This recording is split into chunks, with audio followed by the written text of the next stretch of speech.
السلام علیکم ورحمۃ اللہ وبرکاتہ۔ ناظرین، استقبال ہے ہماری یوٹیوب چینل پر۔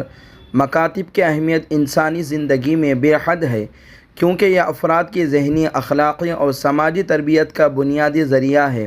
اسی کے پیش نظر جمعیت علماء ہند مکاتب کے قیام اور اس کو منظم کرنے کے لیے خصوصی توجہ مبذول کیے ہوئے ہے۔ امیر تبلیغی جماعت حضرت مولانا سعد صاحب دامت برکاتہم نے جمعیت علماء ہند کے صدر حضرت مولانا سید محمود اسعد مدنی دامت برکاتہم کے اس اقدام کو سراہا ہے اور ساتھیوں کو جمعیت علماء ہند سے جڑنے، اپنا تعاون پیش کرنے کے لیے کہا ہے۔ ماشاءاللہ، ہزاروں طعنوں اور لاکھوں گالیوں کی الغار کے باوجود جمعیت علماء ہند کا زمینی کام ہمیشہ اس کے خلوص اور عزم کی گواہی دیتا ہے۔ یہ تنظیم اپنی استقامت، قربانی اور ملت کے لیے بے لوث خدمت کی بدولت ایک روشن مثال ہے۔ چلیے پہلے حضرت مولانا سعد صاحب دامت برکاتہم کا بیان سنتے ہیں، پھر انشاءاللہ اس پر کچھ تبصرہ ہوگا۔ اللہ جزائے خیر جمعیت علماء ہند وہ قیام مدارس کے لیے، قیام مکاتب کے لیے ایک کوشش فکر کر رہی ہے۔ میری آپ سب سے درخواست ہے، سب سے پورے ملک سے کہ آپ جو بھی تعاون کر سکتے ہیں کریں۔ یہ ہمارا کام نہیں ہے، ان کا کام ہے، ہمارا کام نہیں ان کا کام ہے۔ یہ دین کے کاموں کو تقسیم کر کے انکار کر دینا خود دین کو نقصان پہنچانا ہے۔ دعوت کا کام خیر کے تمام تعاون کے لیے ہے،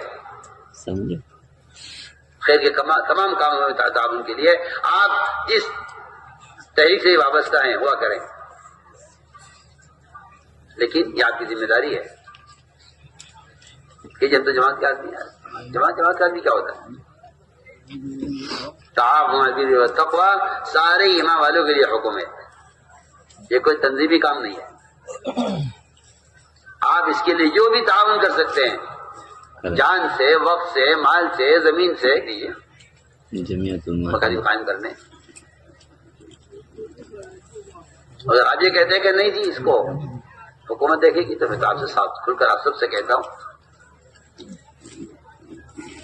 کہ جو کام مسلمان کے کرنے کا ہے اپنے فرائض کی حفاظت کے لیے، کیا اس کام کو کافر کرے گا آپ کی اسلام کی حفاظت کے لیے؟ سوچ تو صحیح آپ کی الٹی سوچ اور آپ کا غلط خیال کہاں تک پہنچ گیا ہے۔ آپ کا کوئی تقاضا اپنا آ جائے، شادی کا، مکان کا، کسی ضرورت کا، تو آپ اس کے لیے ساری کوششیں کر ڈالتے ہیں، اپنی ساری صلاحیت لگا دیتے ہیں، اس کے لیے آپ کمانے کی کوشش کرتے ہیں۔ وہ جب مسئلہ آتا ہے تعلیم کا، تو آپ کہتے ہیں کہ اسے کوئی اور کر دے۔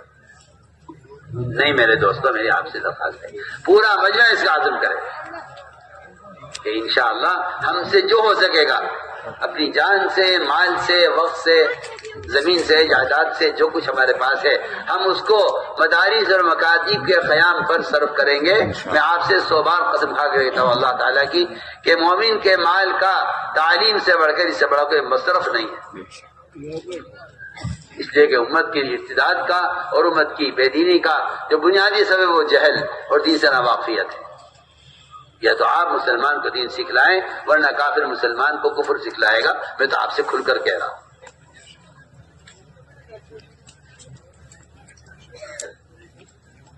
اس لیے کسی کام سے کہ تعاون سے ہاتھ روک لینا یہ کہہ کر یہ ہماری تحریک نہیں ہے، آپ کی تحریک ہے، کوئی تحریک نہیں۔ ماشاءاللہ، اللہ تعالیٰ جمعیت علماء کی جملہ خدمات کو قبولیت سے نوازے۔ اللہ تعالیٰ مسلمانوں میں اتحاد و اتفاق پیدا فرمائے۔